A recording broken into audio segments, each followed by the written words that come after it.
Queria, em primeiro lugar, agradecer ao Instituto Camila e Luiz Taliberti, né, a Helena, ao Wagner, a todo mundo que faz parte do Instituto, Marina, especialmente a Cecília Engels, que foi responsável por me chamar para fazer parte. Eu me sinto muito honrada.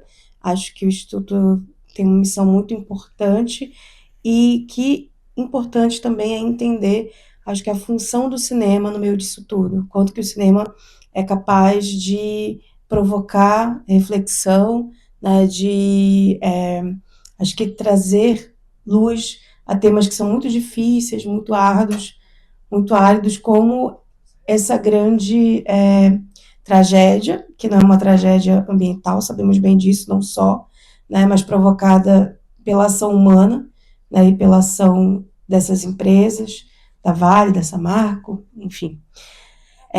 Mas, e aí falar também da importância do trabalho do Marcos Pimentel, apresentar eles para vocês, e depois ele vai também falar um pouquinho sobre si, sobre a sua obra, né, que vocês acabaram de ver, O Silêncio das Ostras, mas o Marcos tem um trabalho muito importante como documentarista, né, fez vários filmes aí que eu convido vocês a conhecerem, né, A Fé e a Fúria, por exemplo, e esse trabalho, então, agora de ficção, inaugurando, né, essa, enfim, falando sobre esse tema, né, das mazelas e dos flagelos deixados especialmente por Brumadinho, né. Acho que a gente pode começar falando, Marcos, o que te leva a fazer, né, não um documentário, porque a gente conhece alguns, né, filmes que foram feitos já sobre essa tragédia, inclusive outros filmes de ficção também, mas pensar numa perspectiva a partir dessa personagem, que é um corpo meio estranho, né? É uma personagem que ela está ali meio que à margem, está um pouco à deriva no meio dessa cidade que depende da mineração, né? Que é a personagem da Kailane, né? Vivida pela Lavínia Carcelari, essa pequena veterana, enfim, né, que já fez alguns trabalhos no cinema, e a grande Bárbara Collen, que eu sou muito fã, né? Mas como que o efeito, então, de tudo isso que acontece naquela cidade está cristalizado naquela família delas é ótimo, dela, né, da Kailane, e como que a partir da Kailane, que é essa pessoa, né, que nesse mundo que você também frisou muito bem quando a gente estava conversando um pouco antes dessa conversa, no mundo ocre, né, ela traz um pouco de cor, ela tem os insetos, ela tem os cachorros, ela tem o mundo todo dela, mas ao mesmo tempo ela é o nosso olhar perante essa história, ela está observando, ela é essa testemunha ocular, né, e ela tem esse afastamento, mas ao mesmo tempo ela tem uma consciência muito grande de tudo aquilo que está acontecendo. Como foi pensar primeiro nessa história e depois executar essa história, partindo, eu imagino que de uma pesquisa que envolveu também muita dor, né, muitas histórias reais de pessoas que perderam entes queridos, que também foram atingidas pela mineração de alguma forma, mas trazer isso para um lugar, eu acho que de poesia, se não, se a palavra certa não é leveza aqui, mas eu acho que de um outro tempo, que é esse tempo do cinema, que a gente pode contemplar essa história dessa personagem, né, e percorrer esses territórios até desaguar no mar. Bom, boa noite, obrigado pela presença de todos vocês, é um prazer enorme estar aqui. Agradeço ao Instituto, Helena, Marina, Cecília. É muito bom estar junto de gente que está do mesmo lado da trincheira que a gente. Isso faz muita diferença nesse mundo ferido que a gente habita, né? É muito bom estar aqui com a Paula, da distribuidora Olhar, que é parceira desde o início desse projeto e de vários outros projetos que já realizamos juntos também. Obrigado, tá? Mais uma sessão aqui, Paulo. O filme tá já, a gente acabou de completar hoje um mês em sala de cinema. É uma luta hercúlea, mas tá muito bom e tem muita coisa pela frente ainda, tá bastante interessante. Vamos lá, Lorena.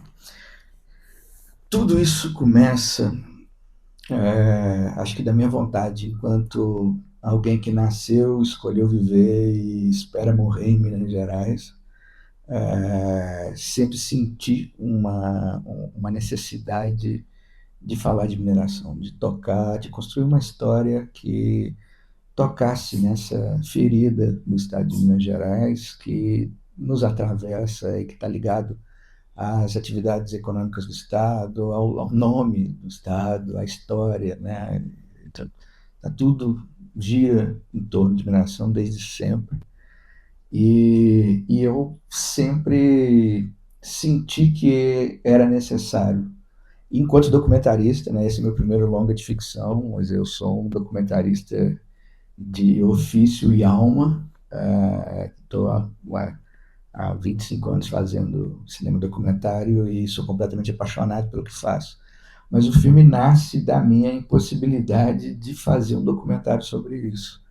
Nenhuma mineradora me permitiu, e foi que eu tentei por muito tempo entrar com uma câmera dentro para poder mostrar parte das coisas que acontecem lá, e nunca era possível. E quem trabalha com cinema audiovisual em Minas sabe como é truculenta a relação, né? É muito duro você chegar próximo de qualquer coisa, sabe? Porque todos os direitos são desrespeitados constantemente, chega segurança, com truculência, com selvageria, e que aprender como se tivesse um poder de fazer o que tiver, sabe? Chega, você vai ter que me acompanhar, vou levar o equipamento está apreendido, vou ter que ver tudo, vou ter que pegar o cartão de memória, você sabe, tipo, desculpa, você não vai ter que chegar em lugar nenhum, quem é você, como é que é, não, eu tenho que tirar foto do seu documento, eu também tenho que tirar do seu, sabe? É uma confusão absurda. Isso você não está dentro da área nenhuma, você está numa área pública, você está numa via, né? Mas aí começa todo o jogo de perseguição, de acompanhar, terrível, terrível, terrível. Então eu decido ir para a ficção. A vontade era tanta de contar essas histórias, e essa vontade vem muito anterior aos rompimentos das barreiras. Né? Eu sempre quis construir, por isso até que a história começa nos anos 80 ali, né? Sempre foi uma vontade de falar o que acontece nessas vilas que se formam em torno da mineração, né? Que a mineração chega ali, começa a escavar. Num primeiro momento, todo mundo muito receptivo, porque vai contratar todo mundo que está ali, mas sob o pretexto de que gera emprego e renda, vários direitos são super atravessados. Né? E começa a acontecer o que acontece constantemente: abuso de poder, prostituição, as luta de classes ali dentro, racismo, machismo, né? E enquanto vai escavando a terra, vai escavando também a vida das pessoas, vai corroendo ao mesmo tempo, né? Paisagens e vidas. Então eu começo a querer construir isso, vou pensando numa forma de fazer uma história que fosse de ficção, mas que tivesse todos os pés na realidade. Então eu me inspiro em várias Kailanes que conheci ao longo da vida, nas minhas andanças por Minas, em outros filmes que realizei, em histórias que eu vi. Tem muita coisa pessoal também, o filme tem muitas das conversas minhas com minha mãe, coisas que minha mãe contava, com as cigarras e vários elementos ali, a ostra, a concha, né, as pessoas concha que vivem para dentro e tal. E eu segui esse silêncio, que acho que também faz parte de mim, faz parte dessa vida nas montanhas, muito antes de me perder pelo mundo e encontrar o cinema como minha forma de expressão, foi cercado por aquelas montanhas que me reconheci como gente, me entendi como gente, e queria construir uma história com esses personagens, com essa introspecção. E Minas Gerais tem muitos andarilhos, né? Tem muita gente, o estado é grande, tem muita gente andando, deslocando constantemente, e que se aproximam muito na Kailane, na parte final do filme, depois que rompe a barragem ela sai para o mundo pela primeira vez nesse cenário distópico de lama, né? E vira um ser caminhante, errante aí. E eu já conversei com vários desses andarilhos sempre quando pude, nessas pesquisas, como você vem falando, e muitos deles são atravessados por uma geração que em algum momento se desconectaram e não conseguiram retomar mais, né, como se soltasse algum cabo dentro ali, né? Não somente pela geração, mas pela vida, massacrados pela vida de uma forma geral, né, pela sociedade. Então eu começo a construir a Kailane com um pouquinho de muita gente que conheci e um pouquinho de muitos outros filmes que já tinha feito, também, filmes muito inspirados na minha própria obra também, sabe? Em filmes como Sopro, Nada com Ninguém, até o nome Kailane sai do Fact Fury, da menina que tomou a pedrada. Né? A personalidade dela é do Sanan, que é um outro filme que eu fiz. E então vem aí, e aí a partir do momento que começa a construção da história, a vontade de fazer um filme que é de ficção, mas que é muito real, acontecem os rompimentos, e eu incorporo isso à história, né? Infelizmente, enquanto ainda estava buscando fundos para o filme, rompe-se novamente, né? E vem a decisão de juntar, mas até no primeiro momento romperia duas vezes, mas depois a gente acabou juntando, misturando, fazendo como se fosse um só. E à medida que vai construindo, vai trazendo também a personalidade da Kailane para esse universo, né? E ela acaba colorindo um pouco, né? Ela que é sempre dita como a estranha, né? A pessoa que é esquisita, que não, que está sempre fora, está sempre deslocada ali, é também a que vai cuidando do lugar, é a que tem preocupações dali, é a que fica, é a que não quer que a família vá embora, é a que cuida dos insetos vivos e mortos, né? É a quem vai, a partir do momento que ela vira a dona da casa, ela vai deixando a casa de acordo com ela, com os acúmulos dela pelo lixo, com o que ela vai encontrando por ali, né? Ela vai bordando, vai tecendo e vai acumulando tudo que ela vai encontrando ao longo da vida, como faz com os insetos também, né? Então acho que acaba que ela traz um pouco de cor para esse universo, da mesma forma como o circo, né? Esses cirquinhos, mambembes mínimos que andam por cidadezinhas e vilarejos e que cumprem uma função social, apresentando espetáculos nada espetaculares, mas que no encontro com aquelas comunidades e com aquela situação de carência tão grande acaba virando o maior espetáculo da Terra. Né? A mulher que equilibra um copo na testa, esse número existe mesmo, né? Vem também de outro filme meu, que chama O Maior Espetáculo da Terra, que acompanha um cirquinho que anda pelo norte de Minas, e o circo chamava Itembalo 8, a gente manteve o mesmo nome, com o medrado e tudo mais, apesar de ser ficção, esse circo está fora de atividade já. Curiosamente, todos eles trabalham com política nos dias de hoje, a trupe inteira. E a gente vai trazendo esse circo, chama Escada Copal, esse número, né? Você vê pela cara das crianças que é o grande acontecimento, e aquilo vai colorindo. Assim como as histórias da mãe também, no primeiro momento a Kailane nem entra tanto, né?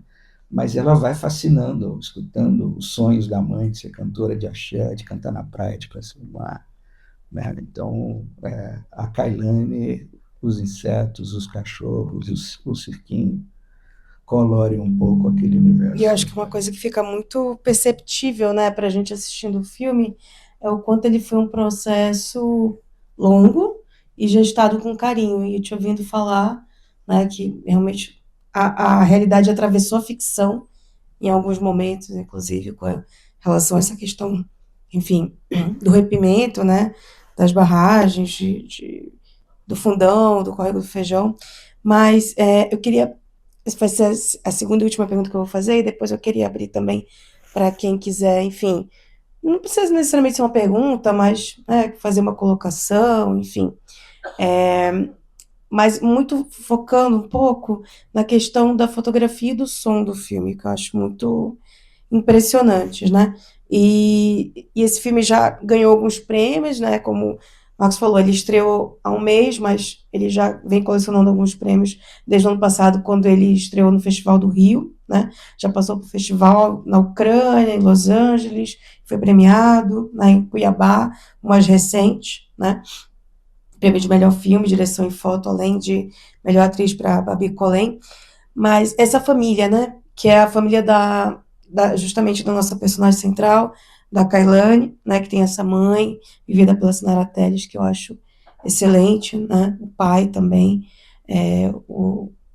Enfim, como é que você tece, então, essa teia, né? E essa trama familiar, onde, para todos esses meninos, e aí, claro, né? Você é mineiro, Juiz de Fora, estava até falando que eu fiz, sei lá, uma comparação metafórica. Eu sou paraense e, de certa maneira, a mineração também, e o garimpo, principalmente, tem uma influência muito grande, né, no que o meu estado é hoje. E essa coisa de todos os meninos da casa, todos os homens da família, e mesmo o pai, né, que tem todas as sequelas, fato dele ter trabalhado durante muitos anos na mina, eles almejam, essa projeção deles de futuro é justamente ir para a mineração. Ah, pai, quando é que eu posso ir trabalhar? Quando é que eu posso ir para a mineração? Que é como os indígenas falam no final do filme, é a lama, né? É a destruição, é esse caminho muitas vezes sem volta, não é esse caminho do progresso, não é? Ah, tipo, eu vou, né, pro garimpo, eu vou conseguir almejar uma pepita de ouro e minha vida vai mudar da noite pro dia. Então, essa coisa dessa família que está apartada, e aí como que essa fotografia, porque é um filme que tem, né, muito essa visão panorâmica, você trabalha muito com esses grandes espaços, mas também esses espaços da casa, esse espaço onde eles estão todos ali muito concentradinhos, como eles dormem amontoados, né, como eles estão sentados em torno da mesa ali. Então, esse núcleo familiar, que aos poucos vai se fragmentando, para no final a gente ter justamente esse momento dessas andanças, né, da personagem por esses cenários onde ela se depara com outros personagens, né, a participação do Renato que eu acho ótima também, e o som, né, o som que eu acho que é uma coisa que instiga a gente, tanto como a música ajuda a contar a história, seja nas cantigas populares, que a Cláudia está ali cantando, seja no Eva, né, nesse grande hit do carnaval, mas não só, enfim, que é uma música que fala de esperança também, fala de liberdade, de libertação, né? E também os cânticos, né? Esses cânticos indígenas, essa coisa dessa ritualística. Então, como é que essa música e esse som também que a gente ouve da mineração, esse som da pá, da lixada na terra, né? Esse barulho que é muito repetitivo, ajuda a contar essa história também audiovisualmente. Eu acho que a gente fez um mergulho profundo ali, imagético no filme. Eu acho que a fotografia e a direção de arte também, né, que trouxeram as cores, borraram tudo, reconstruíram muita coisa da lama, né?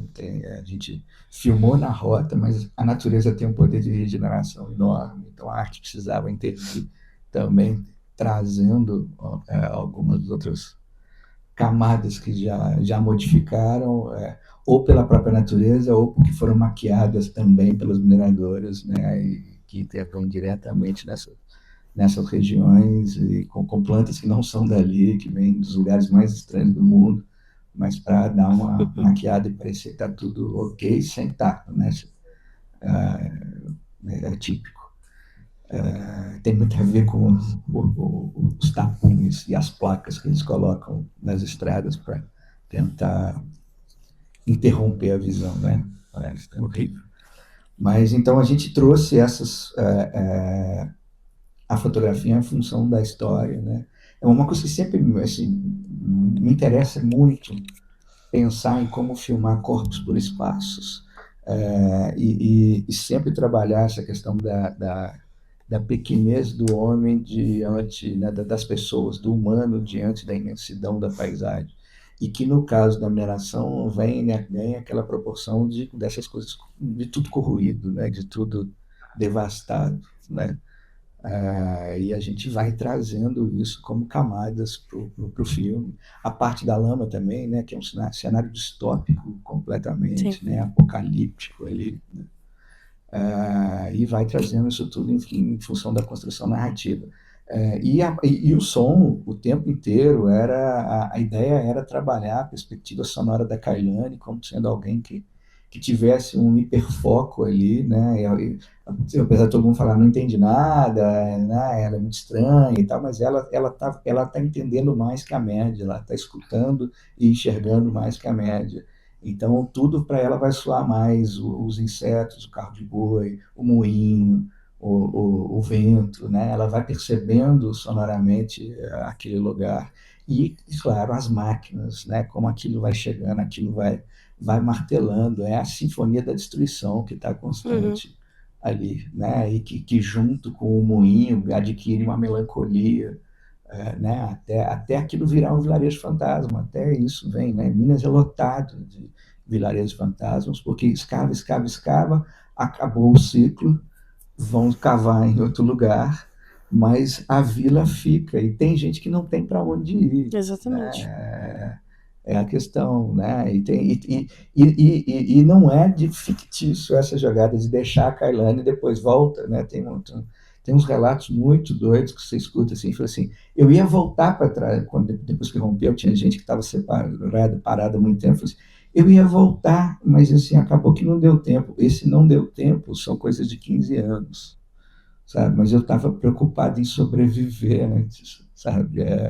É cruel demais a coisa, né? E alguém dançou numa dessas, sabe?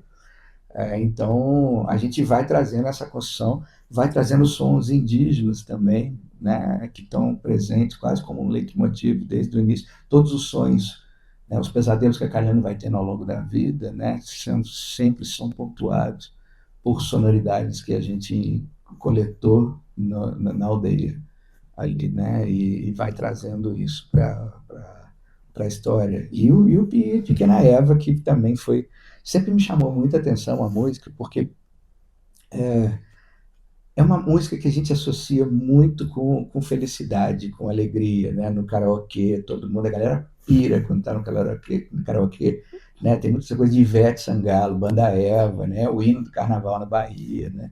Mas a letra é muito apocalíptica, né? Quando você vê, assim, né? Se você prestar atenção na letra, é uma outra coisa, né? Mas está todo mundo muito doido, feliz, assim, mas a letra aponta para o outro lado, né? Então, para mim, sempre achava que era interessante ressignificar isso, trazer para o filme outras leituras dessa coisa, até mesmo com a possibilidade da mãe que sonhava em ser cantora de axé e cantar para multidões, acabar cantando no palco que ela teve acesso, que é o do circo ali, nesses números de dublagem que acontece bastante. Né? Então, a gente foi trazendo e achava que combinava muito com aquele cenário de destruição. Né? Meu planeta, adeus, é o fim da odisseia humana na Terra. Né? E a gente vai colocando. Esse filme foi exibido no Panorama, no festival lá da Bahia, e lá foi incrível, porque tem o cinema, o Glauber Rocha, fica na Praça Castro Alves, que é o coração do carnaval. E aquele público baiano escutando essa música desse jeito lá, né, no debate depois, ficava todo mundo, que é isso? O que foi? O que você fez com a nossa pequena Eva? Eu nunca mais vou escutar essa música da mesma forma. Sabe? E aí uma mulher que estava na plateia virou assim, é isso, pediu a palavra, falou assim, é isso que eu queria falar, eu chego a ficar até sem ar. Isso não é só um filme, isso é uma dissertação de mestrado. 4 possibilidades de interpretação da música Pequena Eva a partir do filme O Silêncio das Outras. Quem não tiver tema, me procura lá na UFBA, passa lá na UFBA que eu topo orientar. Porque... Muito bom. Então, além de Trilha da Destruição, virou tema para dissertação também. Olha só. A gente tem tempo de uma pergunta? 2 perguntas, então pronto. Precisa do microfone?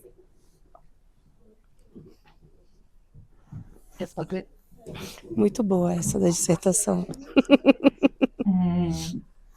Primeiro dizer ao Marcos que, enfim, quando eu soube que você ia fazer um filme sobre esse tema, eu já fiquei super entusiasmada. E quando a gente teve uma conversa de você me contar o processo e eu não assisti, e quando eu assisti, eu fui atravessada por ele surpreendentemente, assim, eu já, enfim, estou muito envolvida no tema, mas eu não conseguia vislumbrar tantos outros caminhos e camadas para dar para o filme. Eu acho que ele é poético, eu acho que ele é político em medidas muito equilibradas, que eu acho que é um grande desafio para a gente que gosta da linguagem cinematográfica, entende ela como arte e sensibilidade, mas ao mesmo tempo somos militantes e estamos batalhando por uma causa que é muito importante de ser colocada de forma consciente, né, das pessoas. Então, acho muito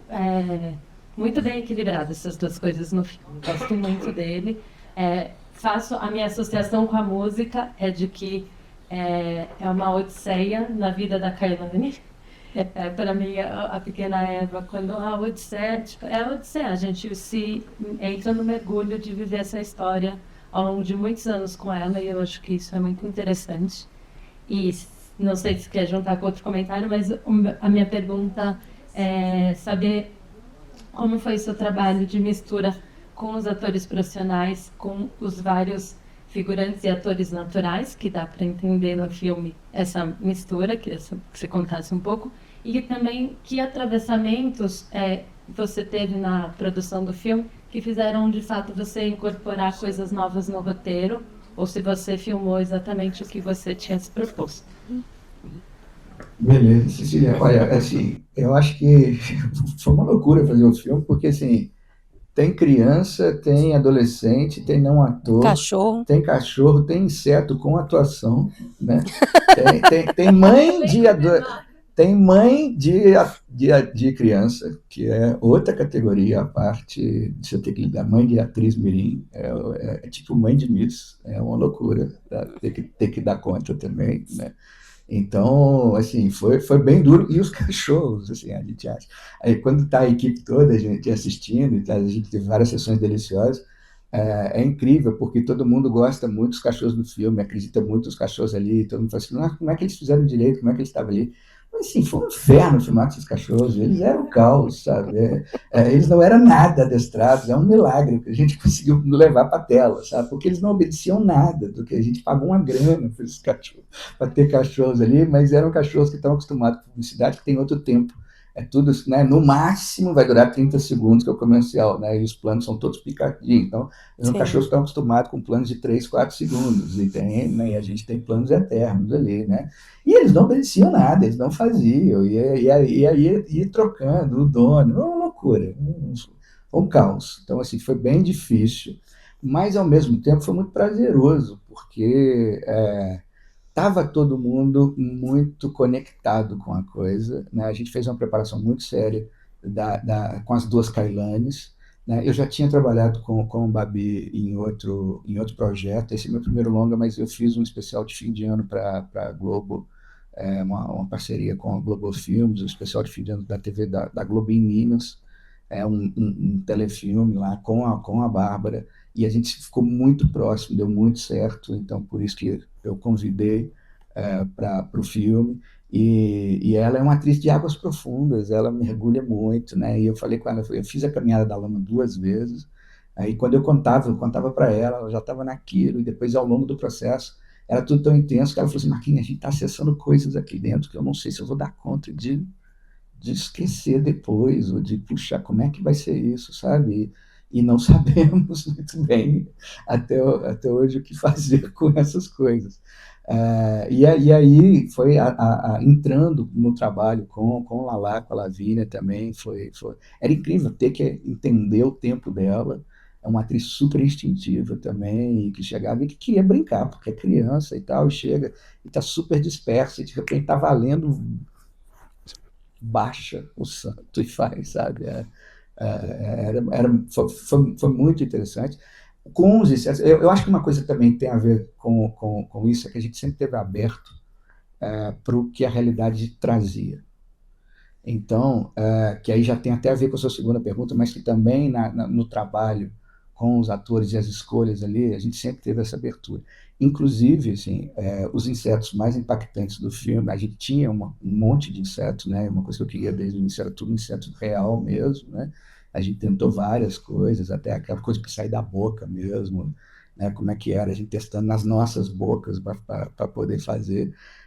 E agora os dois insetos mais surpreendentes, que é o louva-a-Deus, que está com a Kailane pequena, e aquele da escola, eles foram encontrados na hora, né, enquanto a gente estava filmando. E aí a gente construiu uma cena a partir do momento que achava, porque tipo, o maquinista achou olha só, isso aqui, vamos tentar pegar, e aí eu criava uma cena com eles, né, para ir incorporando.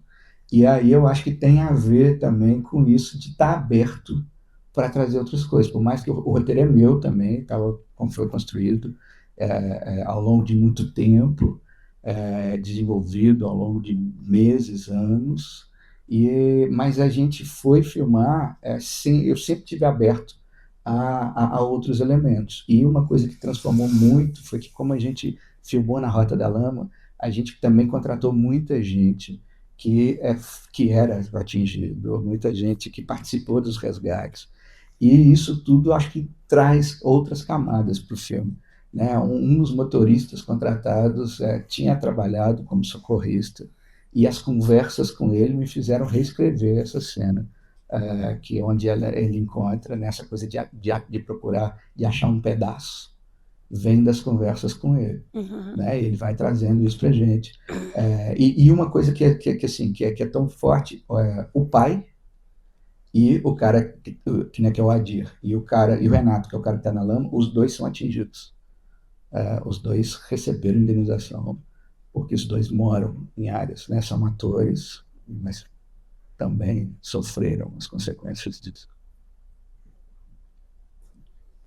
Boa noite, Max. Boa noite. Minha pergunta é só uma curiosidade mesmo. Você no começo que é muito difícil, né, entrar nas minas para fotografar, para filmar e tal, por isso que você desistiu do documentário. No entanto, seu filme mostra uma mina e eu vi nos créditos que é Paracatu, que é uma mina que está em uso, né, uma mina de ouro que produz e tal. E como é que você fez para filmar nessa mina? Os créditos têm os nomes das cidades por onde a gente passou, né? Paracatu é a cidade onde tem a escola. A escola é real, Paracatu de Baixo, né? Hoje em dia um memorial, a população nos permitiu, eles são muito seletivos do que quem pode filmar lá e quem não pode, você tem que passar pelo crivo deles, eles estão fechados com a gente, uma coisa muito bonita que está acontecendo. A gente começou as sessões nas rotas dos atingidos pela lama, já fizemos a primeira, vamos fazer uma série, já aconteceu a primeira. Em Ouro Preto foi um monte de gente, de Antônio Pereira, de Bento, e de Miguel Bournier, que são comunidades muito afetadas pela mineração, e todos eles se referem ao filme como o nosso filme.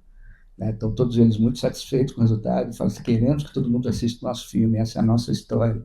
Né? Eles falam o tempo todo que, assim, como o filme é fiel aos sentimentos deles, a tudo que aconteceu ali, e por isso eles acreditaram desde o início. Né? Eles falam o tempo todo assim que todo mundo acha que a nossa vida era linda, era idílica, e de repente rompeu a barragem e virou uma merda. Não, sempre foi uma merda. E o filme mostra como é que sempre, desde sempre era uma merda, de todos os problemas que a gente tem lá. Então, a adesão foi desde o início, eles abriram tudo, e a gente pôde estar num monte de lugar. Agora, para poder ter tudo que a gente tem ali, a gente invadiu um monte de lugar. A gente entrou, né, com a ajuda de um monte de ambientalistas, tudo calculado, tudo entrado, né? Tinha umas coisas impressionantes, assim, tinha uma mulher que ela tem a chave de um dos portões da mineradora, e a gente ia, como é que você tem? Eu falei assim, não, a gente estoura depois que ele acha que o cadeado é deles, a gente já estourou o deles e botou o nosso, né? Então a gente vai, ela chega e fala assim, o que você quer filmar aqui? Eu falo, quero filmar isso, quero filmar aquilo, quero filmar aquilo. Tá bom, faz primeiro aqui que a câmera não pega aqui, tá? Quando chegar lá, pega. Quando chegar, demora 20 minutos, então seja rápido. Aí a gente chega, aquela cena que ela chega, que a Lavínia caminha até o lago, né? É um lago mesmo de mineração, né? E aí ela caminha até aquilo. Quando ela vai chegando, aquilo valeu de primeiro, e o plano era eterno, o plano era muito maior, porque ele já dura quase 2 minutos, mas ele era muito maior que isso.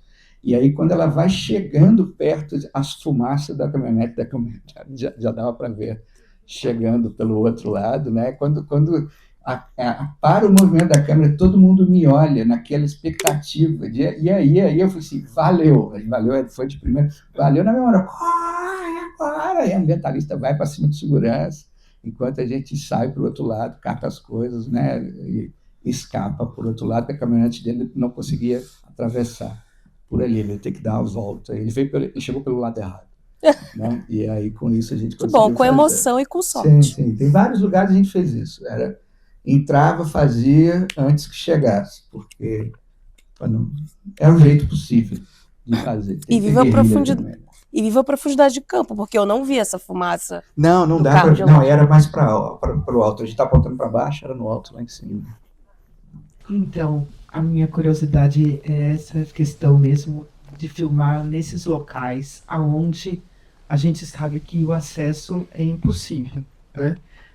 Aquele mergulho das meninas, tanto da Kailane criança, quanto dela mais velha, quanto da mãe, naquelas águas sujas, foram dentro dos lagos mesmo. Eu fiquei muito impressionada com aquela imagem. Aquela água contaminada e enfim, tóxica, né? E elas mergulhadas naquilo. Não, foi brincadeira. Não é. A gente não ia expor ela desse jeito. Tá Né? bem. Não. A gente trabalha. Fiquei preocupada. Não, ela entra, quando ela está no geral, é um lago real, né? No plano geral, quando fecha já é outro lago, mas a gente troca a cor e pinta para parecer que é o mesmo lugar, né? A gente colore e faz o tratamento de imagem, mas são lugares diferentes. Uma coisa que aconteceu é onde o Renato está enterrado na lama, é a área mesmo de lama, né? Ali, né? E aí a gente veio com toda uma preocupação de ter uma terra que era nossa, faz o buraco e tal, mas é uma coisa que era muito evidente, a arte estava muito preocupada desde o início vai ter que, na ânsia de brigar, de ajudar, de tentar sair, vai pegar outra coisa. E aí, podemos, não podemos fazer, não tá? 500 conversas. E aí a gente chamou os dois, eu falei assim, gente, vamos falar com eles, vamos conversar com eles, eu já sei a resposta, mas vamos conversar com eles e tal, né? E a gente explicou toda a jogada e tal, um olhou para o outro e tal, mas que lógico, a gente vai fazer para valer, né? Então tem, ali eles se sujam mesmo, né? Por mais que haja uma preocupação, mas ali eles vão e eles foram escolhidos por isso também, porque mergulham sem paraquedas, saltam sem paraquedas. A gente, né, no final, a gente está muito feliz com essa cena. Eu nunca vou esquecer na minha vida essa cena, né? E falo com eles direto essa jogada, nunca. A cena dela salvando ele ali, né? Eu nunca vou esquecer na minha vida o que foi filmar, como a gente acabou destruído daquela coisa e como eles deram tudo ali mesmo, né? E ele que é atingido, né? Ele fala muito sobre isso hoje em dia. Ele diz, cara, eu representei todo o meu bairro, sabe? Ali. Não, a gente percebe a carga que ele traz. E quando ele fala, desculpa, eu tenho que parar com um posto. Na hora que ele fala que ele vai sair de lá com um pedaço da filha, aquilo para mim foi muito forte, porque praticamente eu passei isso.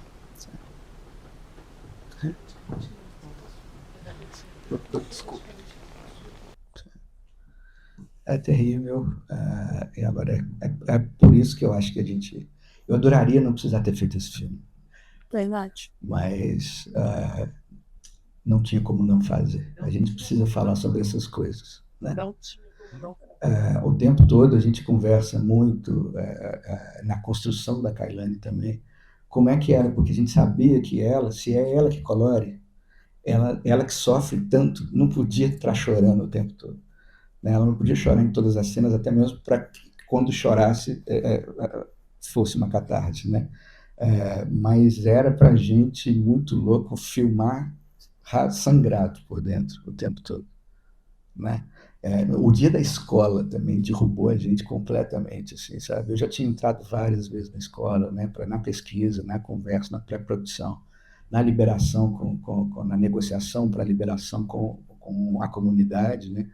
Mas no dia que a gente entrou para fazer, é porque aquelas paredes têm impregnado cada um, é um absurdo, né? O que está ali, o que pode representar encher de lama, cobrir de lama uma escola pública. É muito forte.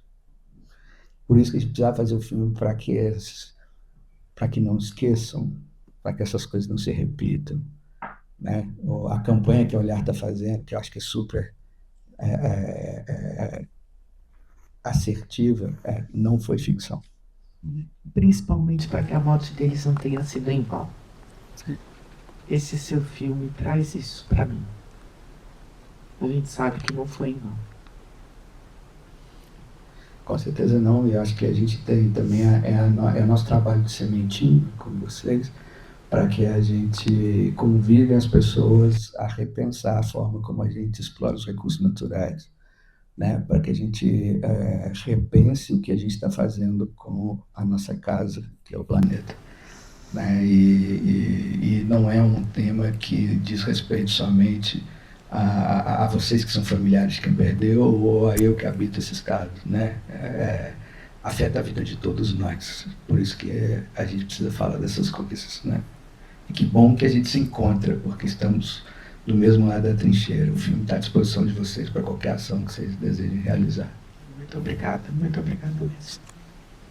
Gente, queria pedir então para a gente romper esse silêncio com uma salva de palmas, mas antes disso, dizer que o filme está em cartaz, então divulguem o Silêncio das Ostras e, por favor, venham prestigiar a nossa mostra de cinema e mineração. Obrigada, boa noite.